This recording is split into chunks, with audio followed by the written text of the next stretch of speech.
NCP शरद चंद्र पवार प्रमुख शरद पवार ने ममता बनर्जी का समर्थन किया है। शरद पवार ने कहा कि मोदी को ममता पर गर्व करना चाहिए। ममता छोटे से कमरे में रहती है और बंगाल का राज्य चलाती है। उन्होंने कहा कि ममता बनर्जी का बहुत ही साधारण रहन सहन है।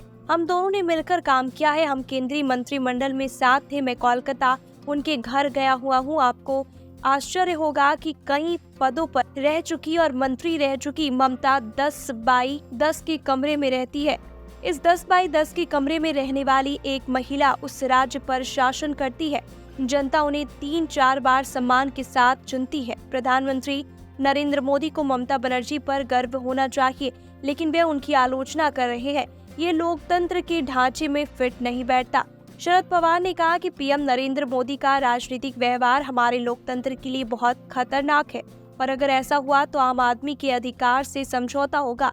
इसलिए हमें अपने मौलिक अधिकारों, स्वतंत्रता और संविधान के प्रति बहुत सावधान और सतर्क रहना चाहिए। शरद पवार गुरुवार को लोनावाला में एक कार्यक्रम को संबोधित कर रहे थे, जहां उन्होंने केंद्र सरकार की नीतियों और पिछले 10 वर्षों में उनके खराब शासन की आलोचना की।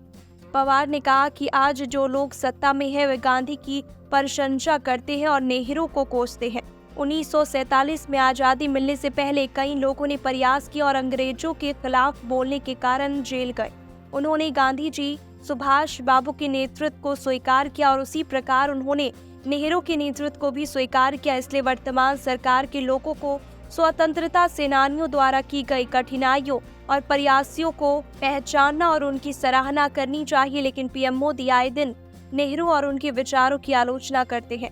शरद पवार ने कहा कि संसद में उन्होंने एक श्वेत पत्र पेश किया था। उस दस्तावेज में उन्होंने यूपीए सरकार के खराब शासन को प्रकाशित किया और कागज पर उन्होंने आदर्श सोसाइटी घोटाले का जिक्र किया। पवार ने आरोप लगाया कि चौहान ने उन फ्लैटों को अपने रिश्तेदारों को बांट दिया जो कारगिल शहीदों की विधवाओं के लिए बनाए गए थे।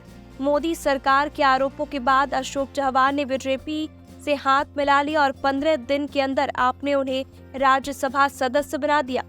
एनसीपी शरद चंद्र पवार प्रमुख शरद पवार ने कहा कि 1 साल पहले मोदी ने अपने भाषण में सिंचाई घोटाले का जिक्र किया था। उन्होंने कहा कि एनसीपी नेताओं ने महाराष्ट्र सहकारी बैंक में भ्रष्टाचार किया। मैंने उन्हें खुली चुनौती दी कि आरोप की जांच करने का साहस करें। पूर्व सीजेआई को उन मामलों की जांच करने दीजिए।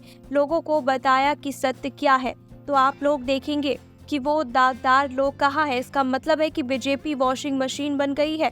जैसे हम वॉशिंग मशीन का उपयोग करके अपने कपड़े साफ करते हैं, केंद्र सरकार द्वारा सत्ता के दुरुपयोग के कई उदाहरण है। आदिवासी नेता हेमंत सोरेन झारखंड के सीएम थे, लेकिन केंद्र सरकार ने उन्हें झूठे मुकदमे में जेल में डाल दिया।